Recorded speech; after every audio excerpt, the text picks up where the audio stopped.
The metal detector beeped for the third time, and Marcus Davis Jr., 8 years old, 4 feet tall, wearing a Target hoodie that cost $12 but hid $2,000 worth of Italian cashmere underneath, stepped back through the scanner with the patience of someone who'd learned early that the world moved slower for people who looked like him. T.S.A. Officer Mills waved him forward again, eyes scanning the boy's worn sneakers and backpack like they might contain contraband instead of quarterly reports for a $4.8 billion empire. The officer's hand hovered near the radio clipped to his belt, fingers twitching with the particular nervousness of someone deciding whether an 8-year-old black kid warranted extra scrutiny. Junior kept his face neutral. His father had taught him that before the helicopter went down 3 years ago, spiraling into the Hudson with both parents aboard and leaving their only son, the youngest CEO in American history. Stay calm. Document everything. Give them 3 chances to do the right thing. This was chance number 1. The scanner beeped again, a 4th time now, and Mills finally pulled Junior aside to the screening area where a supervisor materialized with the practiced speed of someone who'd been watching the whole interaction unfold. The nameplate read Kowalski, and his eyes carried the weight of 30 years deciding who looked dangerous and who didn't. Junior's Apple Watch recorded everything. The angle captured Kowalski's face perfectly as the supervisor gestured toward the secondary screening station, where business travelers in suits passed through with nothing more than a wave and a smile. Behind him in line, an elderly white couple shuffled through without breaking stride. Their carry-on bags went unexamined. Their shoes stayed on their feet. The wife glanced back at Junior with something that might have been sympathy or might have been relief that the attention had focused elsewhere. Mills began emptying Junior's backpack with theatrical thoroughness, pulling out an iPad, a leather portfolio, and a manila folder thick with complaint data that Junior had been reviewing during the town car ride from Manhattan. The officer held up the iPad like it was evidence of something. The question came with thinly veiled skepticism. What was a kid doing with a $4,000 computer? Junior's response was measured, each word carefully chosen. He worked in technology. Venture capital, actually. Kowalski's laugh cut through the sterile air of Terminal 4, sharp enough that other passengers turned to look. The supervisor's voice carried across 3 security lanes when he suggested that Junior might be confused about what venture capital meant, adding that maybe the boy should stick to whatever his parents did for a living. The iPad screen lit up with an incoming email notification. Junior caught a glimpse of the sender.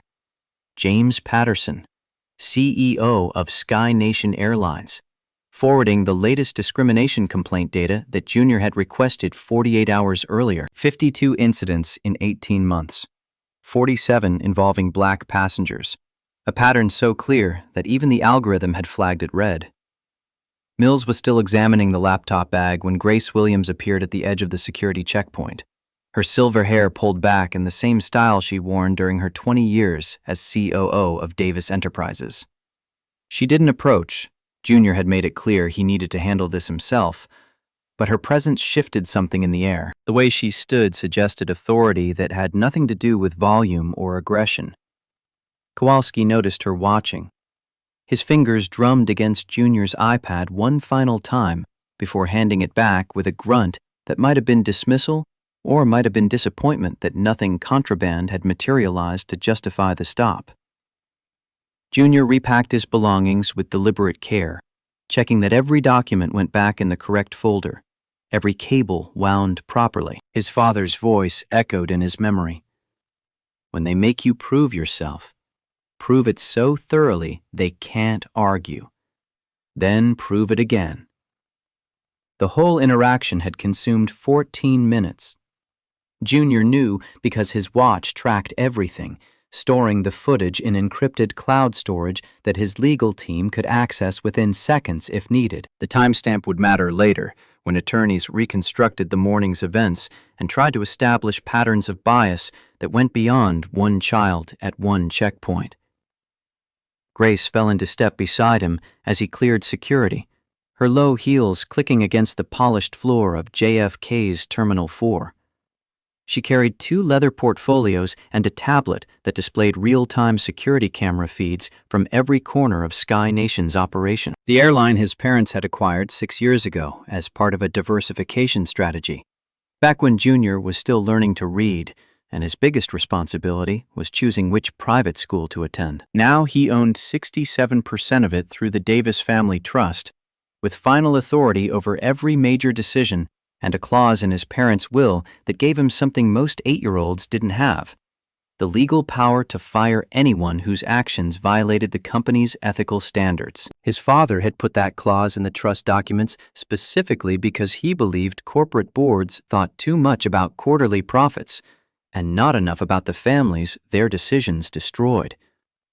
Junior was supposed to be the moral compass, the one person in the empire who couldn't rationalize discrimination as acceptable cost of doing business. The weight of that responsibility settled across Junior's shoulders every morning when he reviewed complaint data over breakfast, reading stories about passengers who'd been humiliated, delayed, or removed from flights for reasons that had nothing to do with safety and everything to do with assumptions about who belonged in first class. Grace's voice was quiet, meant only for Junior's ears. She asked if he was ready for this, really ready, because once they started documenting what happened to Gate 41, there would be no walking it back.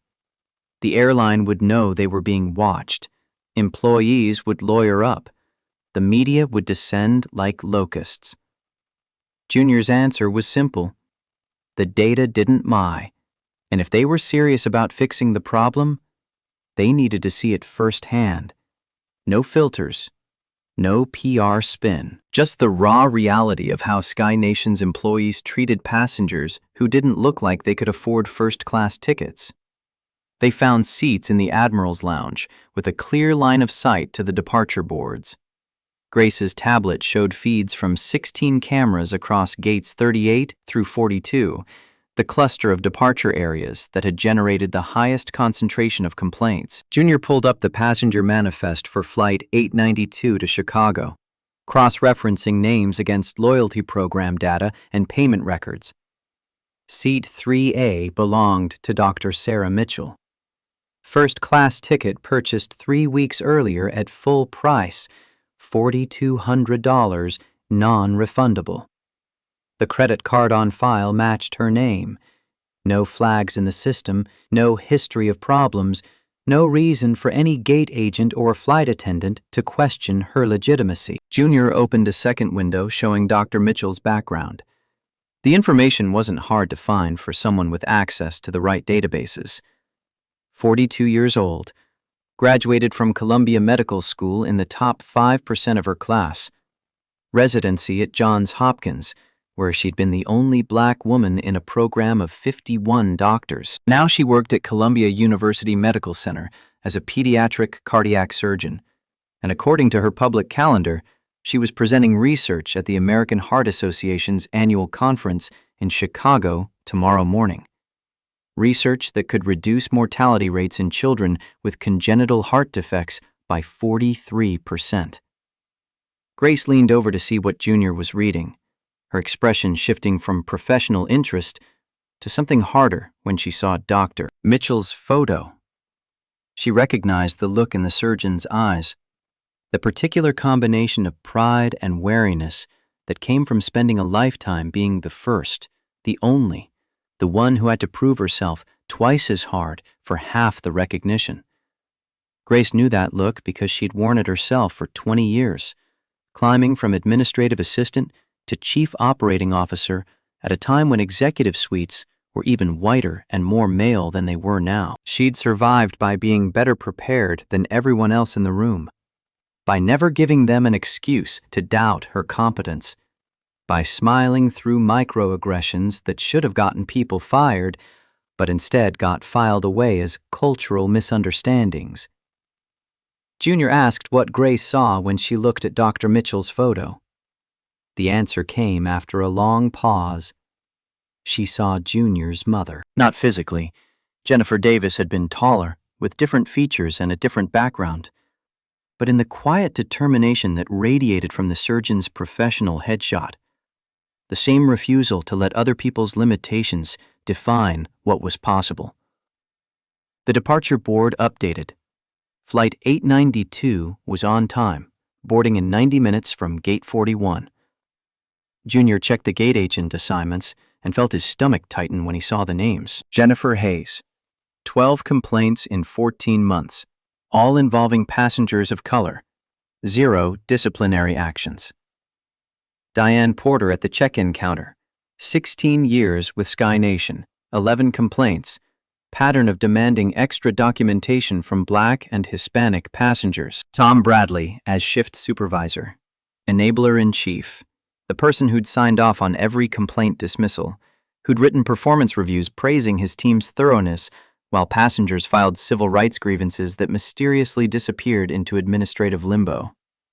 And scheduled as the captain for Flight 892, Michael Harrison, 62 years old, 37 years flying commercial aircraft. 0 tolerance for what he called passenger disruptions, which seemed to include Black passengers who objected to being treated like criminals for sitting in seats they'd paid for.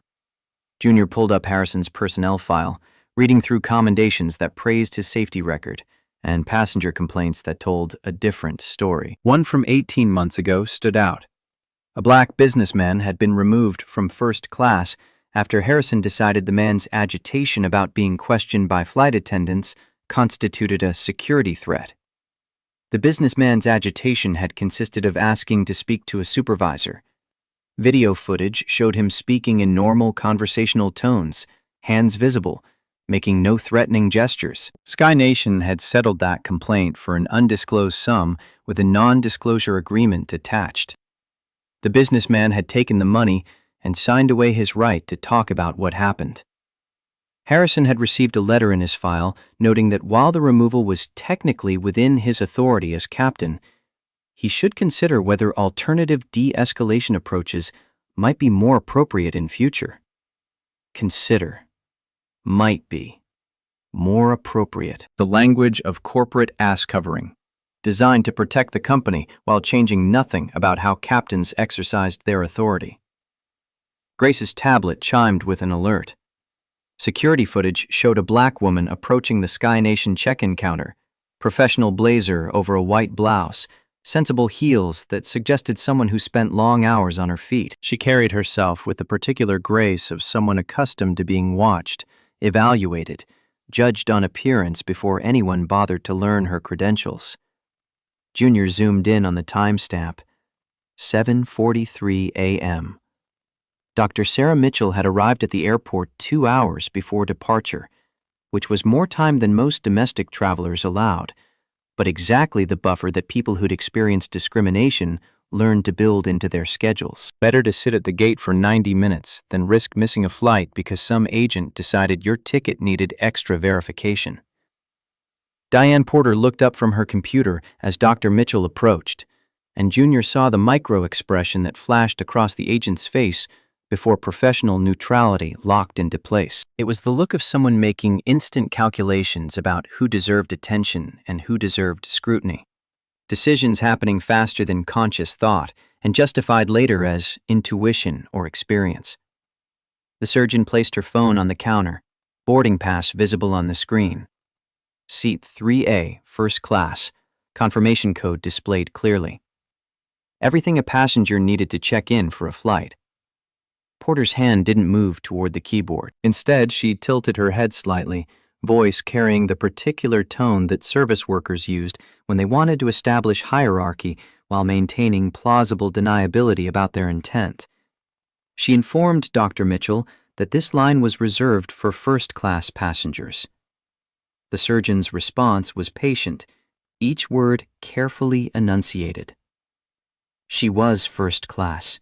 Seat 3A, as shown on her boarding pass. Porter leaned forward to examine the phone screen like she was inspecting evidence at a crime scene, eyes narrowing as she studied the confirmation code.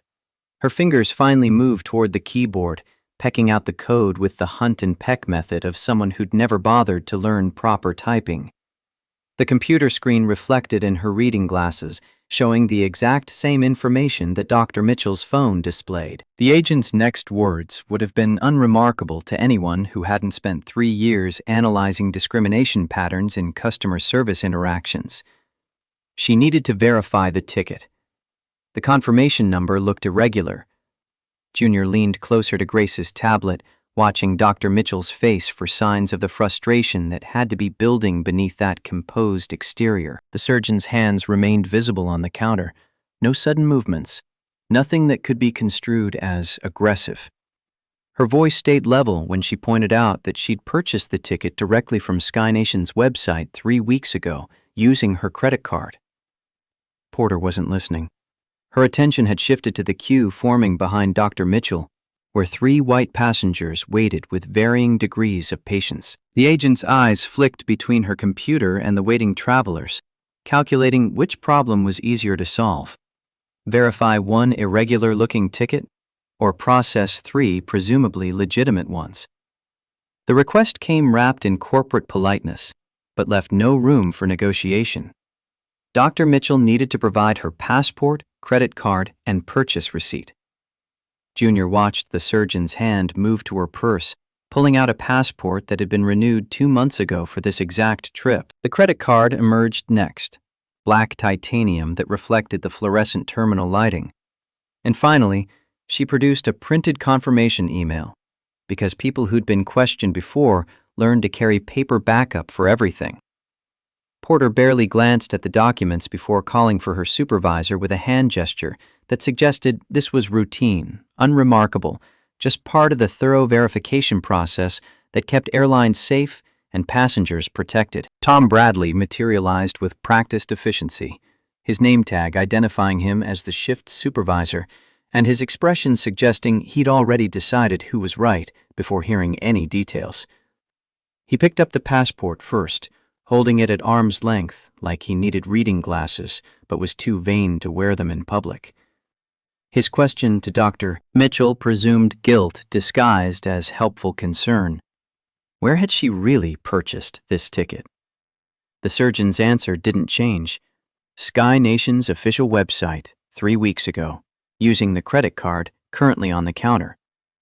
Bradley's response introduced a new element to justify the suspicion. The airline had been seeing a lot of fraudulent tickets lately, he explained, purchased through third-party vendors that sometimes engaged in questionable practices. People like her. He caught himself, verbal stumble barely perceptible. Budget-conscious travelers sometimes got confused about which websites were legitimate. Dr. Mitchell's correction was sharp enough to cut. She wasn't budget-conscious. She was a paying customer, with $4,200 worth of legitimate first-class ticket. And what exactly did he mean by people like her? Bradley's backpedal was textbook corporate deflection. He hadn't meant anything by it, just trying to protect passengers from fraud. The extra verification was for her own good, really, to make sure no one had stolen her identity or misused her credit card. Junior's jaw clenched as he watched Bradley examine documents that proved exactly what Dr. Mitchell had been saying from the beginning. The supervisor spent 90 seconds creating the appearance of thoroughness before finally nodding and handing everything back with a kind of smile that suggested he'd done her a favor by allowing her to check in for a flight she'd purchased 3 weeks earlier. Grace's voice was quiet. That was strike one. Junior didn't disagree, but his father had taught him that documentation mattered, that patterns proved discrimination more effectively than single incidents. One interaction could be explained away as miscommunication or individual error. Multiple interactions across multiple employees with the same target created evidence that lawyers couldn't dismiss and juries wouldn't ignore. Dr. Mitchell collected her documents and moved toward security with the controlled grace of someone who just spent 15 minutes proving she had the right to exist in a space she'd paid to occupy. Her shoulders carried tension that hadn't been there when she had approached the counter, a physical manifestation of the exhaustion that came from being questioned about things other passengers took for granted. Junior checked the time. 8:02 a.m. The surgeon had lost 19 minutes to an interaction that should have taken 90 seconds. She was still well ahead of boarding time, but the buffer she'd built into her schedule had started eroding before she'd even cleared check-in. The security checkpoint processed Dr. Mitchell without incident, though Junior noticed that her bags went through additional screening while white travelers behind her moved through express lanes with barely a pause. The TSA agent's explanation, random selection, didn't match the data Junior had on randomization patterns. But airports were federal jurisdiction, and documenting discrimination there meant filing complaints with different agencies through different processes. One problem at a time. Grace's tablet showed Dr. Mitchell emerging from security and checking the departure boards, confirming that Gate 41 was her destination. The surgeon had 90 minutes until boarding, enough time to find coffee and review whatever presentation materials she'd brought for tomorrow's conference. Junior watched her disappear into the flow of terminal traffic, then shifted his attention back to Gate 41, where Jennifer Hayes was starting her shift. The gate agent logged into her terminal with the bored efficiency of someone who'd performed the same actions thousands of times. Muscle memory guiding fingers across a keyboard that had probably been outdated when she'd started working for Sky Nation 12 years ago. The passenger manifest for Flight 892 scrolled across Hayes' screen. Junior couldn't see the details from his position in the lounge, but he knew what information was displayed. Names, seat assignments, loyalty program status, special service requests. Everything a gate agent needed to know about who was boarding and where they belonged. Hayes paused on something, her expression shifting in ways that Junior had learned to recognize from hundreds of hours studying video footage of discrimination incidents. It was the micro-calculation that happened when service workers saw information that didn't match their expectations, when cognitive dissonance triggered the need to investigate further or protect the company from potential fraud. Junior would have bet his entire trust fund that Hayes had just noticed a name that didn't sound like it belonged in seat 3A, and was now preparing to do something about it. Grace leaned back in her chair, closing her eyes for a moment before speaking. She asked Junior one more time if he was certain about this approach, because there were other ways to investigate discrimination complaints that didn't involve an 8-year-old CEO putting himself in the same terminal where his employees were about to humiliate a distinguished surgeon. But Junior had learned from watching his parents build an empire that sometimes the only way to understand what was really happening was to see it with your own eyes, to strip away the layers of bureaucracy and corporate spin and PR damage control that turned human suffering into acceptable business risk. The data told him that Sky Nation had a problem. Now he needed to see exactly how deep that problem ran, and whether the people running his airline cared more about protecting passengers or protecting themselves. Dr. Mitchell reappeared on the security feed at 8:37, walking toward Gate 41 with a coffee in one hand and her phone in the other. She'd found a seat near the windows with a view of the tarmac, and Junior watched her settle in to review what looked like presentation slides, occasionally making notes with a stylus on her tablet screen. 23 other passengers occupied the gate area. Junior categorized them automatically. Business travelers in suits checking emails, families wrangling children and carry-on bags, a few leisure passengers reading books or staring at their phones. The racial demographics skewed heavily white, which wasn't unusual for first-class cabins on domestic routes, but wasn't inevitable either. The gate monitor updated with boarding information. Flight 892 would begin boarding at 9:45, first class and premium passengers first. Hayes made an announcement over the PA system, her voice carrying the practiced cheerfulness that airline employees learned during training and gradually lost over years of delayed flights and angry customers.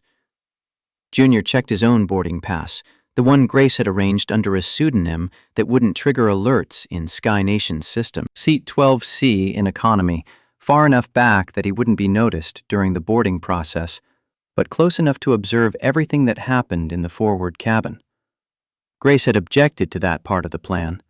Putting Junior on the aircraft meant exposing him to whatever happened when gate agents and flight attendants decided that Dr. Mitchell's ticket needed verification, that her seat belonged to someone more deserving, that she represented some kind of irregularity requiring immediate resolution. But Junior had overruled her. He couldn't document what he couldn't witness, and trusting security camera footage meant trusting that cameras would be positioned correctly, that audio would be clear, that battery backups would work if someone decided to disable the recording systems. His Apple Watch would record everything from his wrist, encrypted and uploaded in real time to servers that Sky Nation's IT department couldn't access without a federal warrant. And if things escalated the way Junior suspected they would, that footage would become evidence in civil rights lawsuits that would reshape how American Airlines thought about discrimination. The minutes crawled past. Dr. Mitchell reviewed her presentation. Hayes processed paperwork at the gate counter. Other passengers began congregating near the boarding area, forming the shapeless queue that Americans created, despite assigned boarding groups and clearly marked lane dividers. At 9:32, a white couple in their late 50s approached Hayes with the confident stride of people accustomed to preferential treatment. The man's suit probably cost more than most passengers spent on their entire trip, and the woman's jewelry caught the terminal lighting in ways that suggested real diamonds rather than costume pieces. Junior didn't need to hear the conversation to know what was happening. Hayes's body language shifted instantly, shoulders back, smile widening, fingers flying across the keyboard with sudden efficiency. She produced upgraded boarding passes within 90 seconds, chatting pleasantly about how wonderful it was that loyal customers like the Whitmores continued choosing Sky Nation for their travel needs. Richard and Victoria Whitmore. Junior pulled up their loyalty profiles on his tablet. Diamond Elite status, which meant they'd flown at least 100,000 miles in the past calendar year. Preferred seating requests on file. Richard liked window seats in row 1 or 2, close to the front for quick deplaning. Victoria preferred aisle seats with extra leg room. The Whitmore's current boarding passes showed seats 1A and 1B, first class, which was perfectly fine and exactly what their status entitled them to. But Richard was looking at the seating chart on Hayes's monitor, and his finger was pointing at something in row 3. Junior's stomach tightened. He zoomed in on the security camera feed, adjusting the angle until he could see what Richard was indicating. Seat 3A. Dr. Mitchell's seat. The window position that Richard apparently preferred and thought should be available to him despite being assigned to another passenger who'd purchased it 3 weeks earlier at full price. Hayes was nodding, her expression shifting from pleasant customer service to conspiratorial problem-solving. A Diamond Elite customer who flew regularly and generated significant revenue for the airline wanted a seat currently assigned to a passenger with no loyalty status, no history with Sky Nation, no leverage to push back if her assignment got changed. The gate agent's decision was probably already made before Richard finished explaining why he preferred window seats. Something about needing natural light for working during flights and having important business to conduct before landing in Chicago. Hayes's response was careful, diplomatic, designed to sound helpful rather than discriminatory. She couldn't guarantee anything, but she'd see what she could do about accommodating Mr. Whitmore's preferences. Sometime Mitchell with her carefully rehearsed request to give up a seat that another passenger deserved more. His father's voice echoed again. Document everything. Give them 3 chances. Let them reveal themselves fully before you act. This was chance number 2, and if Junior's assessment of the pattern was correct, Dr. Mitchell Jr. positioned himself near a support column with a clear line of sight to both the gate counter and the seating area where Dr. Mitchell had remained focused on her presentation materials, unaware that 2 gate agents and a Diamond Elite passenger were currently discussing whether she deserved to keep the seat she'd purchased. Grace appeared at his elbow, voice low enough that nearby passengers couldn't overhear. They'd given him power specifically so he could use it when corporate executives and board members chose profit over principles. And if that meant exposing himself to scrutiny at age 8, if it meant dealing with media attention and legal battles and all the complications that came from being the youngest CEO in American history who refused to ignore discrimination happening under his own airline's logo, then that was the price of doing the right thing. Grace didn't argue. She'd spent 20 years working for Junior's parents, long enough to recognize the particular Davis family stubbornness that made negotiation pointless once a decision had been made. The PA system crackled to life. Hayes's voice announced that boarding would begin in 5 minutes for first-class passengers and those requiring additional time or assistance. Junior lifted his wrist, activated his Apple Watch recording function with a triple press that looked like he was checking the time, and waited to see exactly how badly Sky Nation's employees would fail the test they didn't know they were taking. Hayes lifted the microphone with the practiced motion of someone who'd made thousands of boarding announcements, her voice taking on the artificial brightness that gate agents used when they needed passengers to comply without questioning why. First-class passengers and those requiring additional assistance could now board Flight 892 to Chicago. Dr. Sarah Mitchell gathered her materials with efficient movements, sliding the tablet into her leather bag and finishing the last of her coffee before standing. She moved toward the boarding area with the confidence of someone who'd earned every dollar that paid for her seat, who'd saved for 9 months to afford this one gesture of self-recognition after 2 decades of proving herself in rooms that didn't want her there. Junior watched her approach the gate counter, boarding pass ready on her phone screen, and felt his chest tighten with anticipation of what was about to unfold. Hayes looked up from her monitor as Dr. Mitchell reached the podium, and Junior saw the micro-expression flash across the agent's face again, that split-second calculation that happened faster than conscious thought, the instant categorization of who belonged and who needed verification. The gate agent's hand moved toward the boarding pass scanner, then stopped. Her eyes shifted from the phone screen to Dr. Mitchell's face and back again, like she was comparing a photograph to a suspect and finding discrepancies that required investigation. The words came wrapped in professional courtesy that couldn't quite hide the underlying skepticism. "Ma'am, there seemed to be an issue with the boarding pass." Dr. Mitchell's response was patient, each syllable carefully controlled. "What kind of issue?" "She checked in at the counter 90 minutes ago. Everything had been verified then." Hayes tilted the phone screen toward her computer monitor like she needed better light to read the confirmation code, even though the gate area's fluorescent lighting was more than adequate. Her fingers tapped at her keyboard with theatrical slowness, pulling up reservation details that she'd already accessed 15 minutes earlier when Richard Whitmore had inquired about seat availability. The agent's next words introduced new language designed to justify what was coming. The system was showing an irregularity with seat 3A. Dr. Mitchell's patience acquired an edge sharp enough to cut through the corporate double talk. What specific irregularity? The seat was assigned to her, paid for, confirmed. But Hayes wasn't scanning the boarding pass or waving Dr. Mitchell through. Instead, she gestured toward the side of the podium with a hand motion that suggested this conversation needed to happen away from other passengers, somewhere the growing line wouldn't overhear the questioning that apparently needed to occur. Junior shifted position slightly, ensuring his watch had an unobstructed view of both women. The microphone picked up every word, even though Hayes had lowered her voice to a register meant for private discussions about matters that reflected poorly on whoever was being questioned. The gate agent's explanation unfolded with practiced smoothness. Sometimes tickets purchased through certain channels didn't process correctly in the system.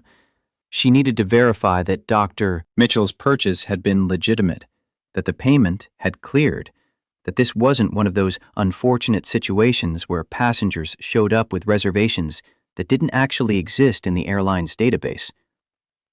Dr. Mitchell pulled out her phone again, navigating to her email with the controlled movements of someone working very hard not to show the frustration building beneath her professional exterior. The confirmation email appeared on screen, displaying the Sky Nation logo, the reservation code, the seat assignment, the payment total, and the purchase date from 3 weeks earlier. Hayes barely glanced at the email before introducing a new concern. These confirmation emails could be forged, she explained with apologetic efficiency. Scammers had gotten quite sophisticated lately. The agent needed to see the credit card used for purchase, and perhaps some additional identification to ensure everything was properly documented. The surgeon's hand moved to her wallet with mechanical precision, extracting her black titanium card and driver's license. She placed both on the counter between them, with just enough force to make a sound without being aggressive, a physical manifestation of displeasure that stayed within the bounds of acceptable passenger behavior. Hayes examined the credit card like she was an expert in detecting counterfeits, holding it up to the light and running her thumb across the embossed numbers. The driver's license received similar scrutiny, with the agent comparing the photo to Dr. Mitchell's face multiple times, as if checking whether someone had stolen the identity of a 42-year-old cardiac surgeon and was attempting to use it to board a domestic flight to Chicago. Junior's jaw clenched as he watched the performance unfold. Every movement Hayes made was designed to look like legitimate security verification, while actually serving to delay, frustrate, and humiliate a passenger whose only crime was existing in a space where the gate agent had decided she didn't belong. Other first-class passengers moved through the boarding process with barely a pause. An elderly white couple in seats 1A and 1B, the Whitmores, Junior confirmed with a glance at his tablet, had their passes scanned in under 5 seconds. A business traveler in his 30s breezed through with nothing more than a smile and a nod. A family with 2 young children got waved aboard with friendly efficiency. Dr. Mitchell remained at the podium, documents spread across the counter, while Hayes continued her theatrical verification of information that had already been verified 90 minutes earlier at check-in. The gate agent finally looked up from the credit card, her expression suggesting she'd discovered something troubling that required supervisory involvement. She asked Dr. Mitchell to wait 1 moment while she consulted with her manager about the proper procedure for handling this type of irregularity. Tom Bradley materialized from the back office with the purposeful stride of someone who'd been watching the whole interaction on the gate counter monitor and had decided his presence was required. His name tag caught the fluorescent miting as he approached, and Junior saw Dr. Mitchell's shoulders tense slightly, the physical response of someone who recognized that escalation was happening and nothing good came from situations that required management intervention. Bradley's opening words established his authority while simultaneously suggesting that Dr. Mitchell was creating problems rather than trying to board a flight she'd legitimately purchased. Was there a difficulty here? The surgeon's response was measured but firm. There shouldn't be. She had a confirmed ticket, verified identification, and the credit card used for purchase. Everything the airline could possibly need to confirm her legitimacy. But Bradley wasn't satisfied with those assurances.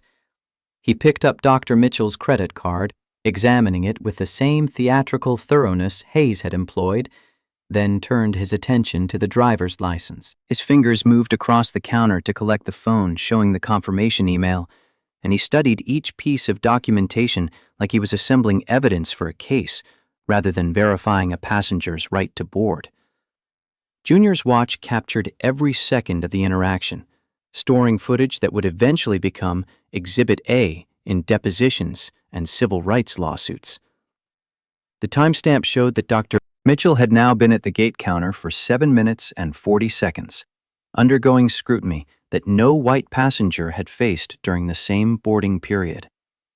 Bradley finally set down the documents and turned his attention fully to the surgeon, his voice dropping into the register that authority figures used when they wanted to sound helpful while actually being condescending.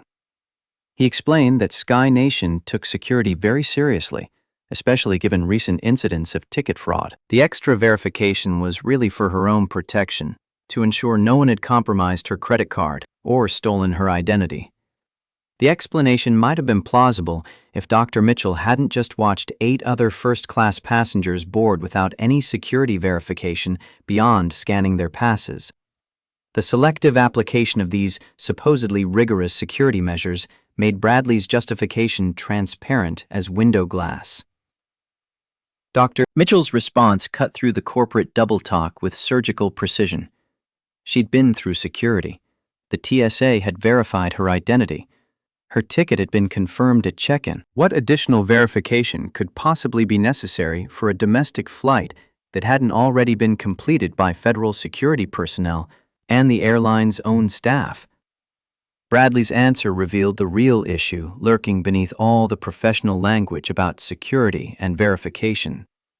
Sometimes passengers booked seats that were beyond their usual travel patterns, he explained, and the airline had protocols for ensuring those passengers understood what they'd purchased and were prepared for the first-class experience. The implication hung in the air like smoke.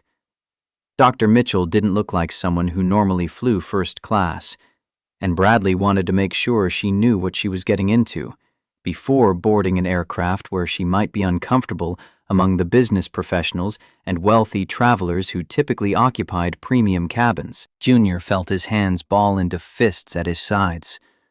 Grace touched his elbow gently, a reminder to maintain composure, to let the documentation continue, to give these employees every opportunity to reveal themselves fully before intervening. Dr. Mitchell's voice remained steady, but steel had entered her tone. She was a physician. She'd flown first class before. She knew exactly what she'd purchased and was perfectly comfortable in premium cabins. Now, could she please board the aircraft before the gate closed? Bradley's response introduced a new element designed to pressure the surgeon into accepting alternatives. There had been a last-minute request from one of Sky Nation's Diamond Elite members. He gestured vaguely toward where the Whitmores had already boarded, about seat preferences. The airline valued its loyal customers and sometimes made accommodations to ensure their satisfaction. If Dr. Mitchell would be willing to accept a complimentary upgrade to premium economy, plus a voucher for a future flight, everyone could move forward without further delay. The mathematics of that offer was insulting. Dr. Mitchell had paid $4,200 for seat 3A. Premium economy tickets on this route cost around $1,800. The voucher would likely be restricted, expiring within a year and subject to blackout dates that made it nearly impossible to use. She was being asked to accept roughly half the value of what she'd purchased so that a Diamond Elite passenger could have the window seat he preferred. The surgeon's answer came without hesitation.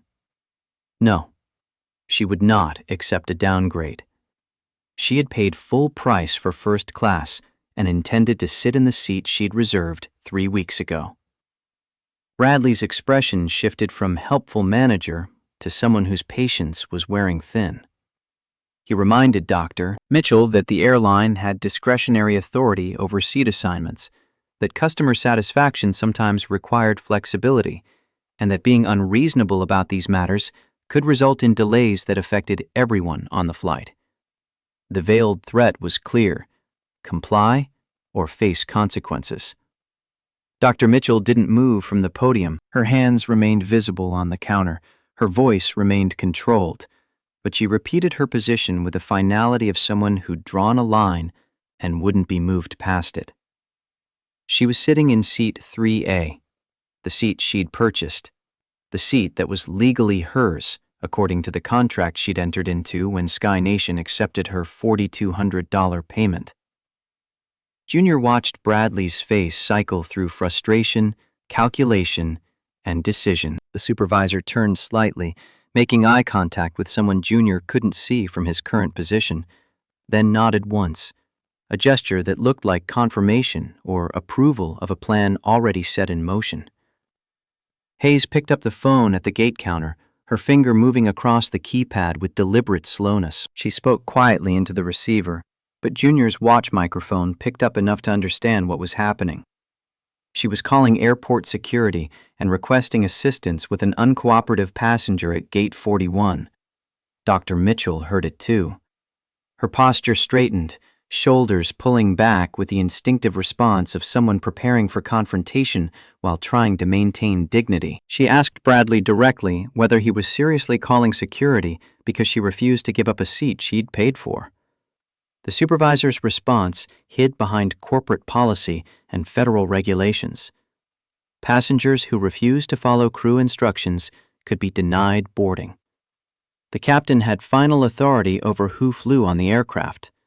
If Dr. Mitchell continued to be difficult about this, she was creating a situation that might result in her being unable to travel at all. The threat had escalated from accept a downgrade to you might not fly at all in the span of 2 sentences. Other passengers in the boarding queue were starting to notice the confrontation. Phones came out, not yet recording, but ready.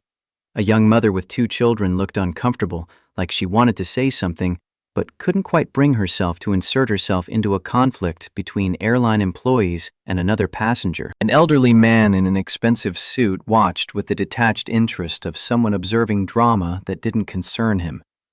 Junior moved closer, weaving through the crowd with the ease of a small child who could navigate spaces adults couldn't access. Grace followed at a distance, her presence a steady reminder that Junior wasn't alone, even though he'd insisted on handling this confrontation himself. Security appeared within 3 minutes, which suggested they'd been staged nearby, or at least warned that they might be needed at Gate 41.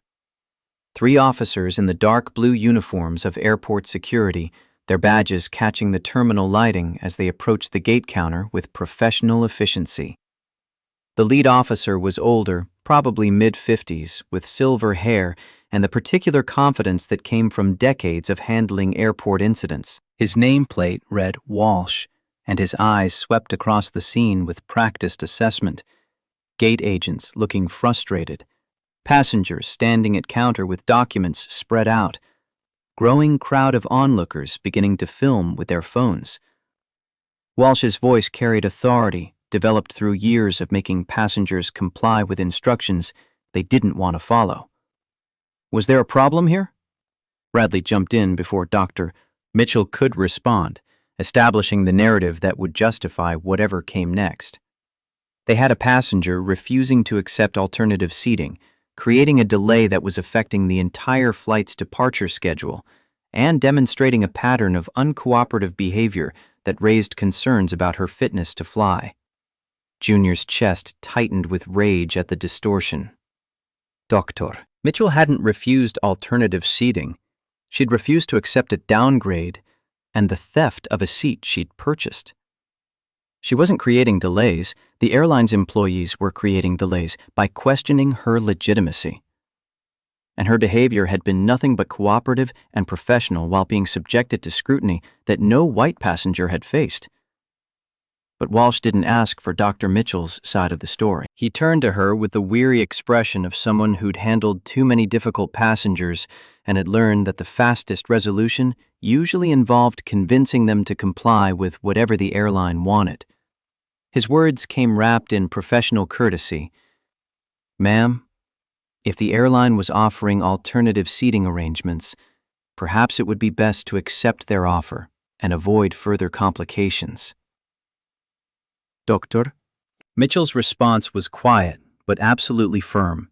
She wasn't accepting a downgrade from a seat she'd paid for. She had done nothing wrong. She had valid documentation. She had the legal right to sit in seat 3A.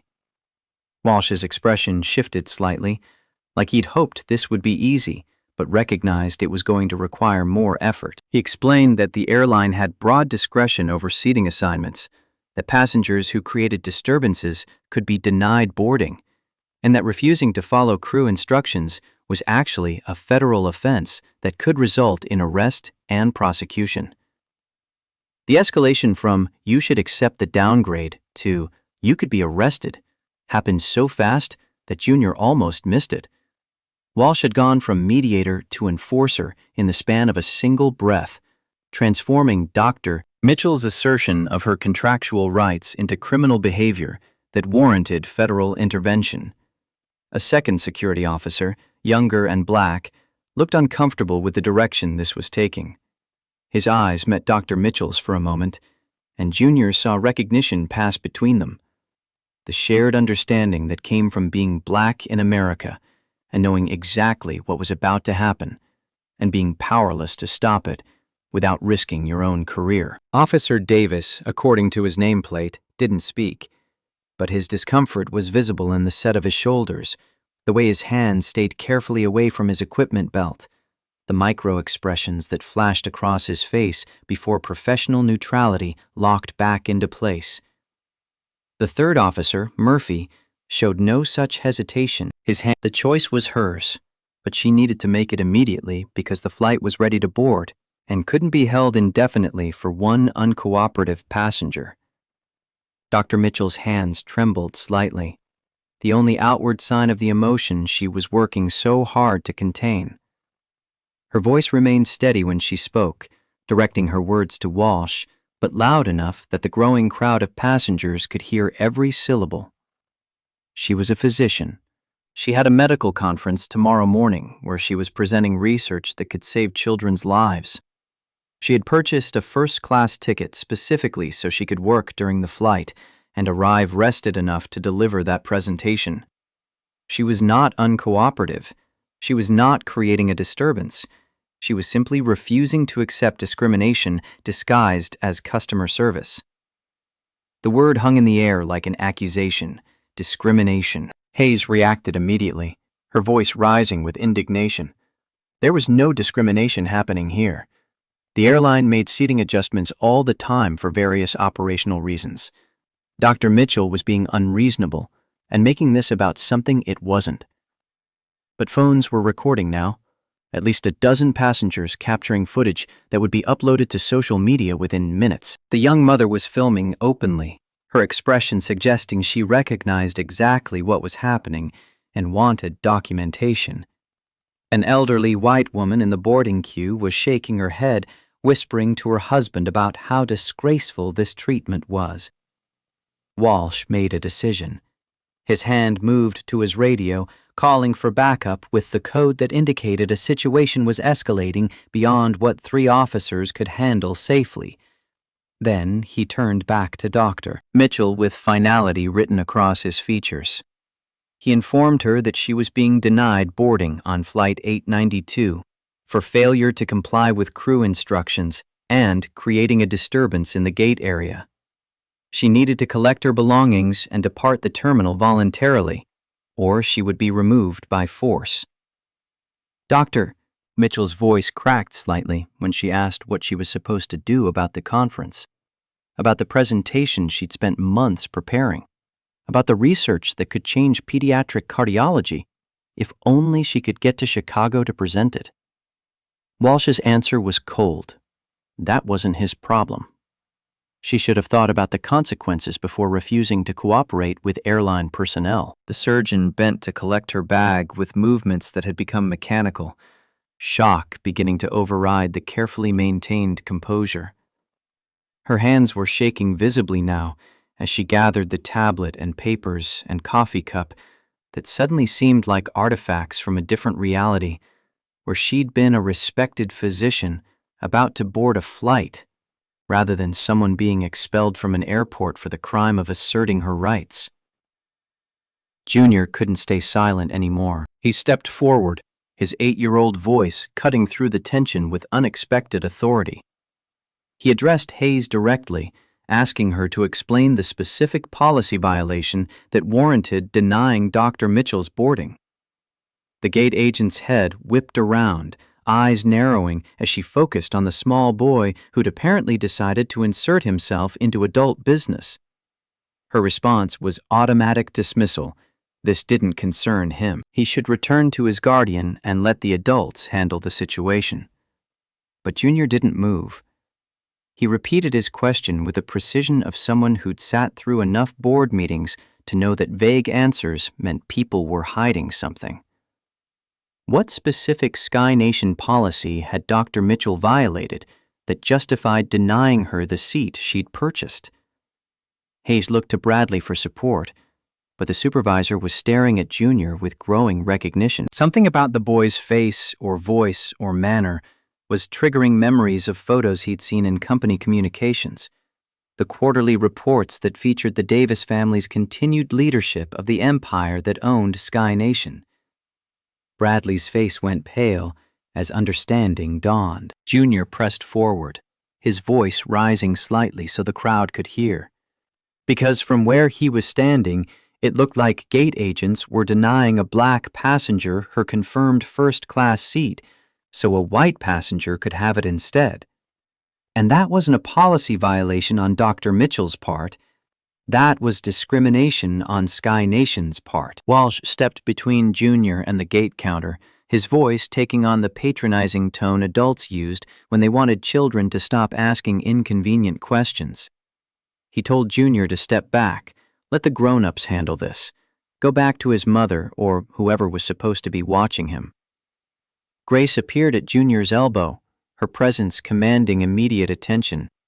She didn't touch Walsh, didn't raise her voice, but something in her bearing made the security officer pause mid-sentence. Her words were quiet, but absolutely clear. The young man was perfectly capable of speaking for himself. And if Officer Walsh had been paying attention to who he was dismissing, he might want to reconsider his approach. Walsh's hand moved toward his radio again, clearly preparing to call for additional backup to deal with what was rapidly becoming a situation beyond his ability to control. But before he could press the transmit button, Junior pulled out his phone with deliberate slowness. The movement caught everyone's attention. Hayes, Bradley, Walsh, Murphy, Davis, all eyes focused on the 8-year-old boy who was now scrolling through his contacts with the calm efficiency of someone who made important phone calls regularly. Junior's finger hovered over a name in his directory, and his voice carried across the gate area with unexpected authority.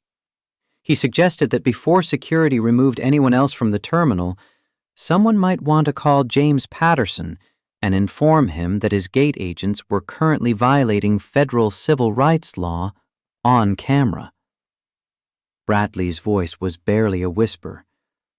Oh, God. Hayes didn't understand yet. She demanded to know who Junior thought he was, making threats and disrupting airline operations. Did he have any idea how serious it was to interfere with airport security? But Junior was already placing the call, and when the voice on the other end answered, he put the phone on speaker so everyone at Gate 41 could hear. The voice was cultured, concerned, carrying the particular tension of someone who'd just been interrupted during a Saturday morning and knew it had to be important for the caller to use the emergency number. Patterson's voice filled the gate area. Junior, what's wrong? The gate agents froze. Security officers looked at each other with dawning comprehension. Doctor. Mitchell, still holding her bag and preparing to leave, stared at the small boy who'd somehow just connected a phone call to Sky Nation's CEO and was being addressed with familiar concern. Junior's response was calm, almost conversational, but his words landed like artillery shells. He was at JFK Terminal 4, Gate 41, watching employees drag Dr. Sarah Mitchell out of the boarding queue for refusing to give up her first-class seat to a Diamond Elite passenger who wanted it more. The same Dr. Mitchell who'd been questioned at check-in, scrutinized beyond what any white passenger faced, and was now being threatened with arrest for asserting her contractual rights. Patterson's voice went sharp with alarm. Wait, what?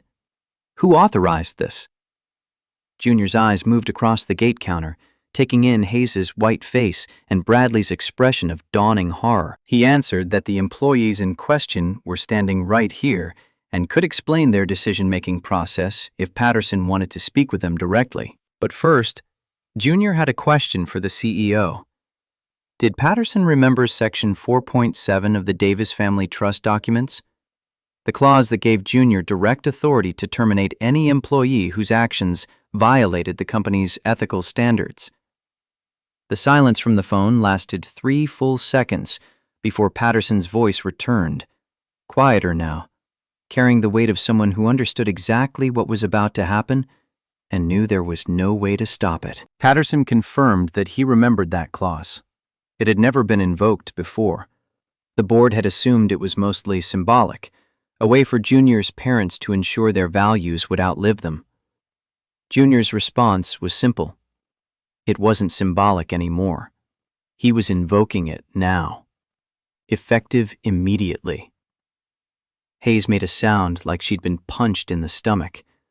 Bradley grabbed the edge of the counter for support. Walsh's hand fell away from his radio as he processed the fact that the 8-year-old boy he'd been about to have removed from the terminal was apparently someone with the authority to end careers. Dr. Mitchell was staring at Junior with an expression that mixed confusion, hope, and disbelief in equal measures. Junior continued speaking to Patterson, his voice carrying across a gate area that had fallen completely silent. He was directing the CEO to ground Flight 892 immediately and return it to the gate if it had already pushed back. Junior would be boarding the aircraft personally to address the situation with passengers and crew, and Patterson should probably alert the legal department that they were going to need significant resources for the civil rights lawsuits that were about to be filed. Patterson's voice was hollow. The flight hasn't pushed back yet. I'll have it held at the gate. Junior, are you certain about this? Once you go public with your identity. But Junior had already hung up and turned his attention to Hayes, who looked like she might faint. His words were precise, each one chosen for maximum clarity. Ms. Hayes, you've spent the last 20 minutes discriminating against Dr. Mitchell based on assumptions about who belongs in first class. You created fictional irregularities, demanded unnecessary verification, and attempted to coerce her into accepting less than what she'd paid for. That's a violation of federal civil rights law and Sky Nation's customer service policies. The gate agent tried to speak, but no sound emerged. Junior shifted his focus to Bradley. And Mr. Bradley, you enabled this discrimination by automatically siding with your employee rather than examining her conduct. You threatened Dr. Mitchell with denied boarding as punishment for refusing to accept theft of her seat. That's abuse of authority and complicity in discrimination. The supervisor's mouth opened and closed wordlessly. Then Junior turned to Walsh, and his voice acquired an edge that hadn't been there before. Officer Walsh, you escalated this situation from a customer service issue to a criminal matter without investigating whether the airline's actions were legitimate. You threatened Dr. Mitchell with arrest for asserting rights she legally possesses. That's a violation of your duty to protect passengers, not intimidate them on behalf of corporate interests. Walsh's face flushed red, but he didn't respond. Junior pulled his watch closer to his mouth, speaking directly to the microphone that had been recording everything. For the record, this is Marcus Davis, Jr., age 8, CEO and majority shareholder of Sky Nation Airlines via the Davis Family Trust. The time is 9:52 a.m. on Saturday. I'm formally terminating Jennifer Hayes and Tom Bradley for ethical violations, including discrimination, abuse of authority, and violation of passenger civil rights. I'm also requesting a full investigation of Officer Walsh and his colleagues for their handling of this incident. The words echoed across the terminal, captured by dozens of phones and Junior's own recording equipment, creating documentation that no corporate lawyer would be able to suppress or spin. Hayes found her voice finally, a desperate whisper. You can't. I have a family. I've worked here for 12 years. Junior's response was quiet, but absolutely firm. You should have thought about your family before you decided that Dr. Mitchell didn't deserve the dignity you extended to every white passenger who boarded this morning. Actions have consequences, Ms. Hayes. Today you're learning what those consequences look like. The gate area erupted into chaos as passengers processed what they'd just witnessed. Phones pivoted to capture Junior's face, his small frame somehow commanding the space despite being 3 feet shorter than every adult around him. Social media notifications began pinging across the terminal as the first videos hit Twitter and TikTok, hashtagged with variations of Justice at Gate 41 and Billionaire Kid CEO. Bradley made one desperate attempt to salvage his career, stepping toward Junior with his hands raised in a placating gesture meant to suggest this was all a misunderstanding that could be resolved quietly. His voice carried the false warmth of someone trying to charm his way out of consequences he absolutely deserved. Perhaps they could discuss this in private, away from passengers and cameras. Find a reasonable solution that addressed everyone's concerns without unnecessary drama. Junior's response cut through the corporate double talk like a scalpel through tissue. The time for private discussions ended when Dr. Mitchell was publicly humiliated at this gate counter. Everything that happened from this moment forward would be equally public, equally documented, and equally permanent. Grace's phone was already ringing, the screen showing incoming calls from Sky Nation's legal department, the board secretary, and 3 different vice presidents who'd apparently just been alerted that the 8-year-old owner had invoked emergency CEO authority at an airport gate. She silenced each call without answering, her attention focused entirely on Junior and the security officers who were still trying to process whether they should be taking orders from a child. Walsh's radio crackled with incoming traffic, a supervisor's voice demanding to know the status of the situation at Gate 41 and whether backup was still required. The security officer's hand moved toward the transmit button, hesitated, then fell back to his side as he realized he had no idea how to summarize what was happening in language that wouldn't make him sound delusional. How did you explain that an 8-year-old had just fired 2 airline employees via speakerphone with the CEO while threatening to investigate airport security for civil rights violations? How did you document that you'd been seconds away from forcibly removing a passenger before discovering that the small boy defending her was actually the owner of the airline? Murphy, the 3rd security officer, took a step backward like he wanted to physically distance himself from whatever clusterfuck was unfolding. His eyes kept moving between Junior and the gate agents and the growing crowd of passengers who were filming everything with expressions ranging from shock to savage satisfaction. Officer Davis, the black security officer who'd looked uncomfortable from the beginning, finally spoke. His voice was quiet, meant for Walsh's ears, but loud enough that Junior's watch microphone picked up every word. They needed to back off immediately and let this play out without security involvement, because whatever was happening here was way above their pay grade, and getting deeper into it would only destroy their own careers along with everyone else's. Walsh's jaw worked silently for a moment before he nodded once, sharp and final. He stepped back from the gate counter, gesturing for Murphy and Davis to do the same, creating physical space between security personnel and the confrontation that was still unfolding. Dr. Mitchell hadn't moved from where she stood holding her bag, her expression cycling through disbelief and hope and caution. She was looking at Junior like he might be a hallucination, a stress-induced fantasy conjured by a mind that couldn't accept the reality of being expelled from an airport for refusing to accept discrimination. Junior turned to face her fully, and his voice gentled in ways it hadn't when addressing the airline employees. He apologized for not intervening sooner, explained that he'd needed to document the full extent of the discrimination before taking action, and assured her that she would absolutely be flying to Chicago today in seat 3A as originally planned. The surgeon's voice was barely a whisper when she asked who Junior was, really, beyond the name he'd given Patterson on the phone. Grace stepped forward to make formal introductions, her tone carrying the weight of someone who'd spent decades navigating corporate hierarchies and understood when ceremony mattered. She identified herself as Grace Williams, trustee of the Davis Family Trust and legal guardian to Marcus Davis, Jr., age 8, who'd inherited controlling interest in Sky Nation Airlines, along with 16 other companies following the death of his parents 3 years ago. Doctor? Mitchell's knees seemed to give out slightly. She caught herself against the gate counter, one hand braced against the surface where Hayes had examined her documents with such theatrical skepticism 20 minutes earlier. The surgeon's next words came wrapped in wonder and confusion. An 8-year-old owned the airline? And he'd been watching this whole situation unfold?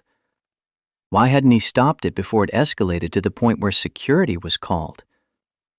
Junior's answer revealed the strategic thinking that had guided his actions all morning. Because stopping it early would have proved only that one employee was having a bad day. Documenting the full pattern, check-in agent, gate agent, supervisor, security officers, proved systematic discrimination that required systematic solutions. Individual correction wouldn't fix what was broken in SkyNation's culture. Only comprehensive reform would prevent this from happening to the next passenger who didn't look like what gate agents expected first-class customers to resemble. Hayes was crying now, mascara running down her face in dark streaks as the reality of unemployment sank in. She tried one more time to plead her case, insisting she'd been following procedures, doing her job the way she'd been trained, making decisions that supervisors had always supported in the past. Junior's response was merciless.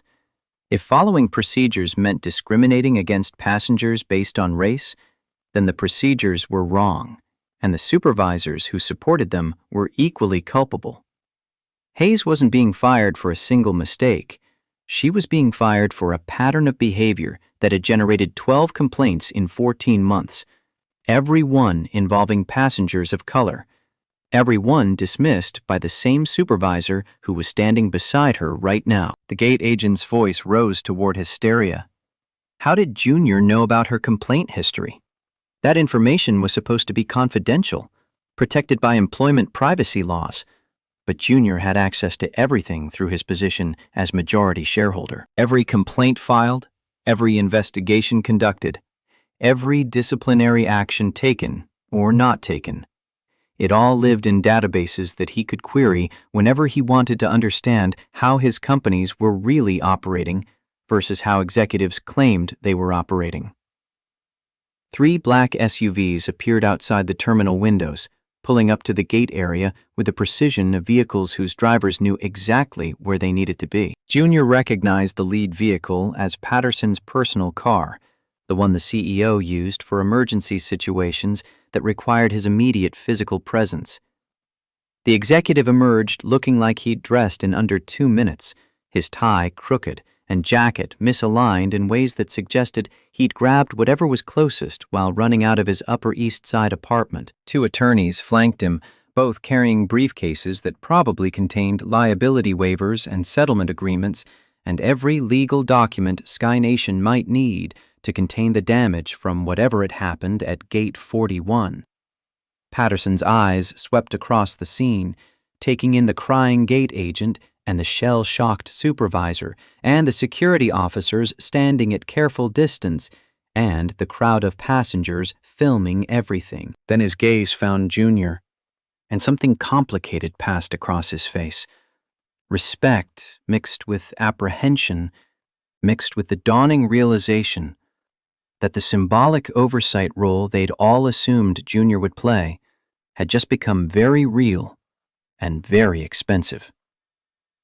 The CEO's first words were directed at Dr. Mitchell, formal apology delivered with the careful diction of someone who knew every syllable might end up in legal depositions. He expressed SkyNation's profound regret for the treatment she'd received, acknowledged that the airline's employees had failed to meet basic standards of customer service and human dignity, and assured her that immediate steps were being taken to ensure this never happened to another passenger. Dr. Mitchell accepted the apology with grace, but didn't let Patterson off easily. She wanted to know what immediate steps meant in concrete terms, because she'd heard plenty of corporate apologies before and watched companies promise reform while changing nothing substantive about their practices. Patterson glanced at Junior, silently asking permission to speak for the company, and received a small nod in return. The CEO outlined initial actions. Hayes and Bradley were terminated effective immediately, as Junior had directed. Security footage from the past 6 months would be reviewed by an independent civil rights organization to identify other incidents requiring investigation. All gate agents and supervisors at JFK would undergo mandatory bias training within 30 days, with failure resulting in immediate termination. And Dr. Mitchell would receive lifetime first-class status on SkyNation, full refund of today's ticket, and compensation for the emotional distress she'd experienced. Junior interrupted before Patterson could finish, and $15 million. The CEO's expression froze mid-sentence. One of the attorneys made a choking sound. Junior clarified. Dr. Mitchell's research could save children's lives, but medical research required funding that hospitals and universities struggled to provide. Sky Nation would be donating $15 million to Columbia University Medical Center to support her cardiac surgery program, with Dr. Mitchell having full discretion over how those funds were allocated. Patterson's voice was strained when he asked if Junior understood how much $15 million was, whether he'd really thought through the budgetary implications of making that commitment without board approval. But Junior's response made clear he'd thought through every detail. Sky Nation had allocated $12 million for customer acquisition marketing in the next fiscal quarter. The publicity from this incident would generate more brand awareness than any advertising campaign, especially if the story focused on an 8-year-old CEO who fired discriminatory employees and donated millions to medical research. The company would save money while actually doing something meaningful with resources that would otherwise go to Facebook ads and influencer partnerships. One of the attorneys was frantically typing notes, probably calculating whether Junior's logic would hold up under shareholder scrutiny. The other attorney had pulled out her phone and was already searching for precedents involving minor CEOs making major financial commitments on behalf of publicly traded companies. Dr. Mitchell was staring at Junior with tears streaming down her face now. But these were different tears than the ones Hayes was crying. The surgeon's voice shook when she tried to thank him, to express what it meant that someone had seen her being humiliated and hadn't looked away, hadn't decided it was easier to pretend discrimination wasn't happening. Junior's response was simple. His parents had taught him that money sitting in bank accounts didn't save lives or change systems or protect people from injustice.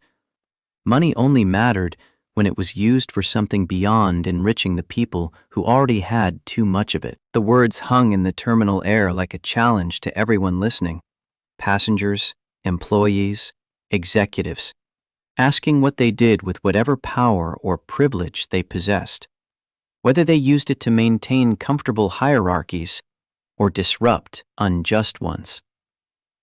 Grace's phone lit up with an incoming call that she actually answered this time, her expression shifting as she listened to whoever was on the other end.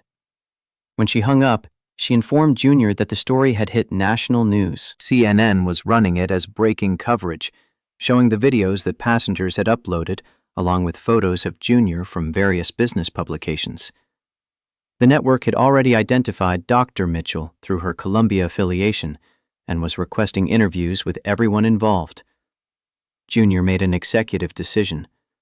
Dr. Mitchell needed to get to Chicago for her presentation, which meant boarding her on the next available flight immediately. Sky Nation could handle media inquiries without forcing the surgeon to relive her trauma for cameras while missing the conference that had brought her to the airport in the first place. Patterson nodded, already pulling out his phone to arrange alternative travel. He could have Dr. Mitchell on a private jet within 90 minutes if she was willing to fly from Teterboro instead of JFK. The company would cover all costs, provide ground transportation to New Jersey, and ensure she arrived in Chicago with time to prepare for tomorrow's presentation. But Dr. Mitchell surprised everyone by declining the private jet. She wanted to fly commercial, wanted to board Flight 892 in Seat 3A, exactly as she'd planned. Wanted to demonstrate that she wasn't going to let discrimination chase her out of spaces she had every right to occupy. Her voice was firm when she explained. If she accepted alternative arrangements now, it would feel like letting them win. The gate agents who'd questioned her legitimacy, the supervisor who'd threatened her with denied boarding, the security officers who'd prepared to remove her by force, they would all get to tell themselves that she'd been the problem, that her departure proved she didn't really belong in first class after all. But if she boarded this flight, sat in her assigned seat, and flew to Chicago exactly as planned, then the message would be clear. She belonged there. She'd always belonged there. And the only people who needed to leave were the ones who tried to take that belonging away from her. Junior understood immediately. He turned to Patterson with instructions. Flight 892 would board normally, with Dr. Mitchell in seat 3A and Junior himself in seat 12C, as his ticket indicated. Hayes and Bradley would be escorted from the terminal before boarding began. And Patterson should probably prepare a statement for the passengers, explaining why their flight had been delayed and what actions Sky Nation was taking to address the discrimination they'd all witnessed. The CEO looked like he wanted to argue, to suggest that having Junior on the flight was unnecessary risk. But Grace's expression stopped him. She knew better than anyone that when Junior made decisions about how to use his authority, negotiation was pointless.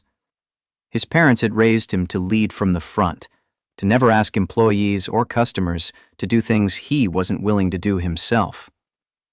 Airport security had multiplied while they were talking, half a dozen additional officers forming a perimeter around Gate 41 to manage the crowd of onlookers that had swelled to over 100 people. Some were passengers booked on Flight 892, but most were travelers from other gates who'd heard about the confrontation and come to witness whatever was happening.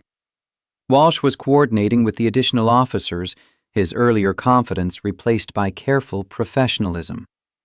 He approached Patterson rather than Junior, asking how airport security could assist with ensuring the situation proceeded smoothly from this point forward. Patterson deferred to Junior, who'd apparently become the de facto authority on how to handle the gate area, despite being 8 years old and roughly the same height as the carry-on bags surrounding them. Junior's instructions were precise. Hayes and Bradley needed to collect their belongings and depart the terminal through non-public corridors to avoid media attention.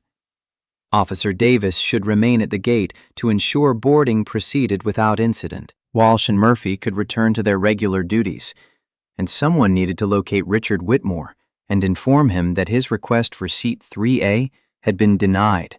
His complaint about that denial would not be entertained, and any future attempts to leverage his Diamond Elite status to displace other passengers would result in permanent revocation of his loyalty benefits. Walsh accepted the instructions without question, which spoke volumes about how completely the power dynamics had shifted in the past 20 minutes.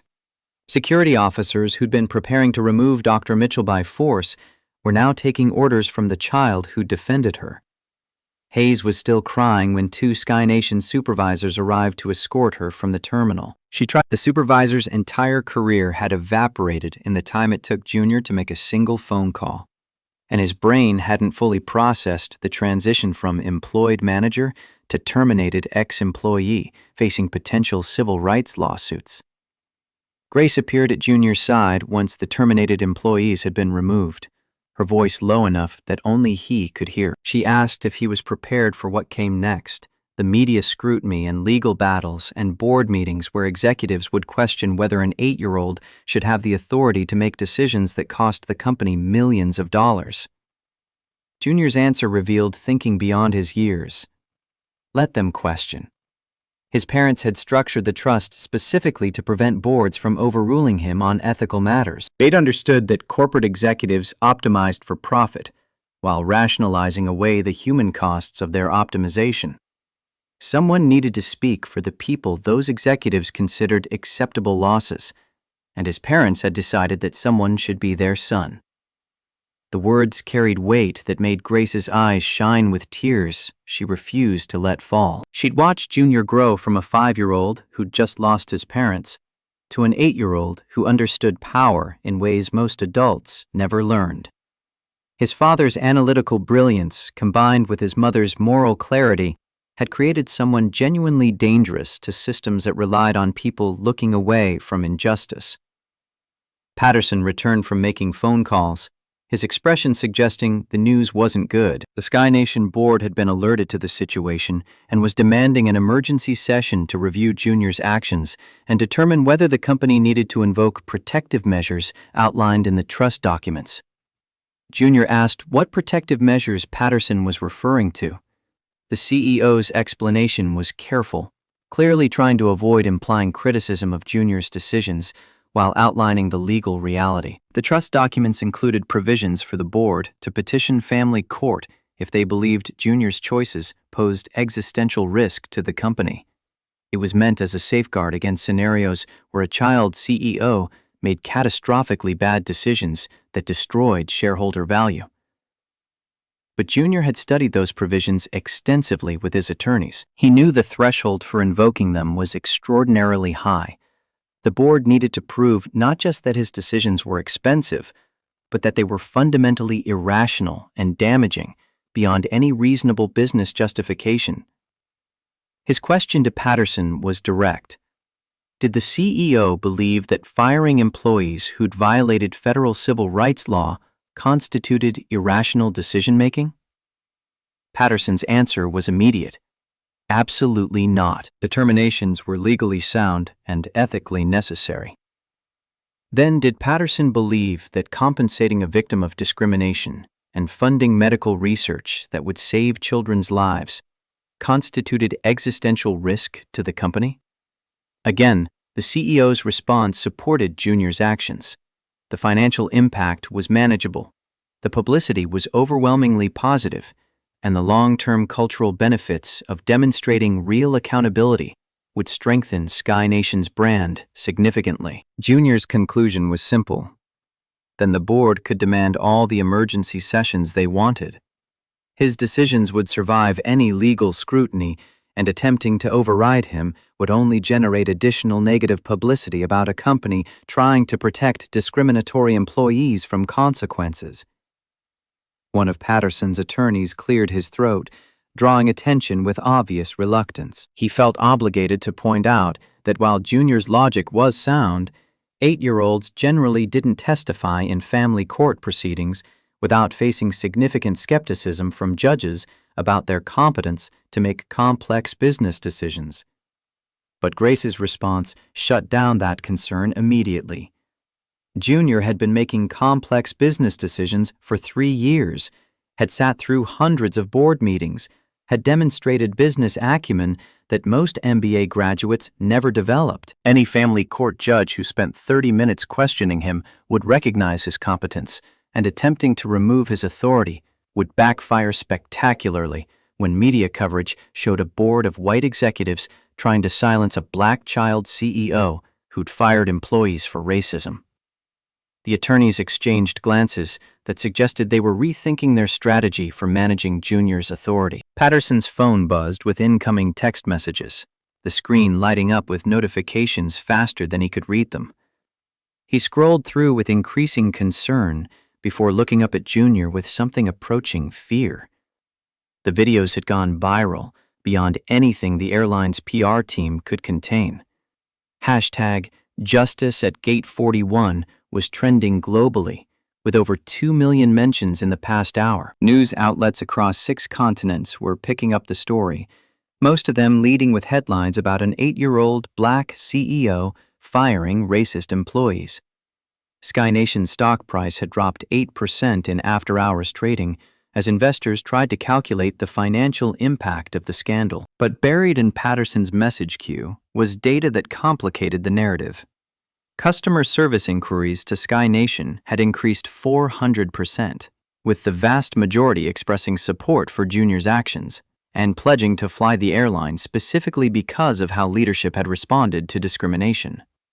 Brand favorability scores had jumped 23 points among demographic groups that historically avoided the airline due to perceived bias. The short-term stock decline might reverse quickly if public sentiment translated into sustained customer loyalty. Junior processed that information with the analytical efficiency his father had modeled during their too brief time together. Market panic about leadership stability was predictable and temporary.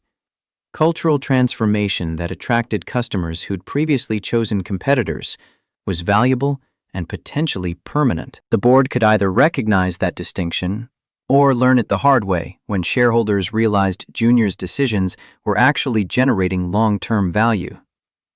Gate 41's PA system crackled to life with a new voice, a replacement gate agent who'd been pulled from another assignment to handle Flight 892's boarding.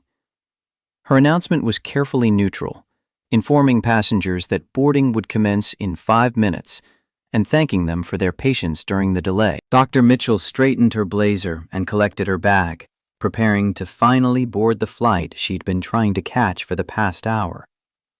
Her eyes met Junior's, and silent communication passed between them. Gratitude and determination and shared understanding that what had happened here mattered beyond one flight and one passenger. Junior asked if she was truly ready to board, to sit in that first-class cabin surrounded by passengers who'd watched her humiliation, some of whom had probably agreed with the gate agent's decision to question her legitimacy. The surgeon's answer came without hesitation. She'd spent 20 years being the only black woman in rooms that didn't want her there. One more flight wouldn't break her. And besides, now those passengers would know exactly who she was and what she'd overcome to earn her seat. Grace handed Dr. Mitchell a business card with Junior's private contact information, instructing her to call immediately if she experienced any problems during the flight or at the conference, or anywhere else that Sky Nation's employees interacted with her. The airline would be monitoring this flight specifically, but backup was only a phone call away if monitoring failed. Patterson added his own contact information, with apologies that felt genuine. He'd been CEO for 6 years and had apparently remained ignorant of systematic discrimination happening under his leadership. That ignorance ended today. Every complaint would be investigated personally. Every employee would be retrained, and anyone who couldn't treat passengers with dignity, regardless of race, would be invited to find employment elsewhere. The replacement gate agent, a black woman in her 40s whose name tag identified her as Tyrell Washington, made a second announcement. First-class passengers could now board Flight 892. Dr. Mitchell moved toward the podium with her head high and her shoulders back, and this time when she presented her boarding pass, Tyrell scanned it immediately with a warm smile and a quiet acknowledgement of what the surgeon had endured. The words were simple, but carried weight. "Welcome aboard, Dr. Mitchell. It's an honor to have you flying with us today." Junior watched the surgeon disappear down the jetway before turning to Patterson with final instructions. Grace would accompany him on the flight to Chicago. Sky Nation's legal team should prepare comprehensive documentation of every discrimination complaint filed in the past 5 years, organized by employee, location, and demographic pattern. The board meeting could happen Monday morning, giving everyone time to review data and prepare for discussions that would determine whether the company was serious about reform or just performing damage control. Patterson agreed to everything without argument, his earlier resistance replaced by recognition that Junior's authority was absolute, regardless of age or board preferences. Grace and Junior moved toward the boarding queue as economy passengers were called, joining the line with carry-on bags that looked unremarkable despite containing tablets worth thousands of dollars and documentation that would reshape an industry. The replacement gate agent's eyes widened slightly when Junior reached the podium and presented his boarding pass, clearly recognizing him from the confrontation that had just concluded. But Tyrell's professionalism never wavered as she scanned his ticket and welcomed him aboard with the same courtesy she'd extended to every passenger. Junior paused before entering the jetway, looking back at the gate area where hundreds of passengers were still filming and photographing and posting updates about the 8-year-old CEO who'd defended a stranger from discrimination. His watch continued recording, capturing footage that would eventually become part of congressional testimony and civil rights training and business school case studies about moral leadership. Grace's hand rested gently on his shoulder, silent reminder that she was with him, whatever came next. They walked down the jetway together, an 8-year-old boy and his guardian, carrying the weight of an empire built on principles that were about to be tested in ways his parents had never imagined. The aircraft cabin was quiet when they boarded, passengers watching Junior with expressions ranging from curiosity to respect to uncertainty about what his presence meant for the flight. He moved through first class without looking at the Whitmores in row 1, past Dr. Mitchell in seat 3A, where she was reviewing presentation materials with determined focus, and found his economy seat 12 rows back. The passenger in 12A, a white businessman in his 50s, did a double take when Junior settled into the middle seat beside him. Recognition flashed across his face. Clearly he'd seen the videos or heard about the confrontation, but he didn't speak, apparently uncertain whether acknowledging an 8-year-old CEO was appropriate. Grace took seat 12B on Junior's other side, her presence a buffer between her charge and the scrutiny that would only intensify once they landed in Chicago. The captain's voice came over the PA system, different from the voice Junior had heard during his research. Harrison had apparently been removed from the flight, along with the gate agents, replaced by a pilot whose record showed no discrimination complaints. The new captain apologized for the delay and thanked passengers for their patience during what he carefully termed an operational issue that had required management attention. No mention of discrimination or firings or 8-year-old CEOs invoking emergency authority. Just operational issues, bland and forgettable. The kind of corporate language that transformed injustice into inconvenience. Junior pulled out his tablet and opened the file containing 52 discrimination complaints from the past 18 months. The surgeon's story had been documented and addressed. Now came the harder work, examining every other complaint, identifying every other employee who decided that some passengers deserved dignity while others deserved scrutiny, ensuring that Sky Nation's cultural transformation went deeper than firing 2 people who'd been caught on camera. His father's voice echoed one final time. Fixing one problem is easy. Fixing the system that created the problem is where real leadership begins. The aircraft pushed back from the gate, engines spinning up for the flight to Chicago. Somewhere in first class, Dr. Mitchell was preparing to present research that would save children's lives. Somewhere in Manhattan, terminated employees were beginning to understand that their actions had consequences. And somewhere in boardrooms and newsrooms and living rooms across America, people were watching an 8-year-old boy demonstrate what accountability looked like when power actually served justice instead of protecting itself.